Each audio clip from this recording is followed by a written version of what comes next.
Second place, Class 10, Roger Starkey.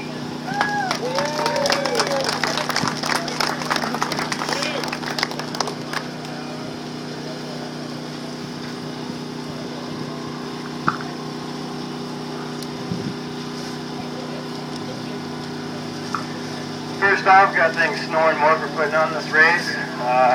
Super rough, super fast. Had a good time. My dad drove the second 2 laps. Got caught in the bottleneck first lap, lost reverse, had a flat tire. All in all, pretty good day. Got to thank my crew for coming out.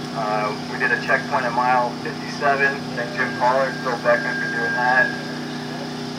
Aluminacraft, car ran great. Redline motor, perfect. Dave Pulse transmission, ran fine. Had a really good day.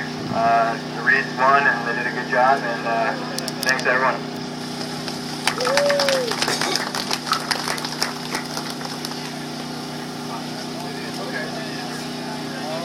First place.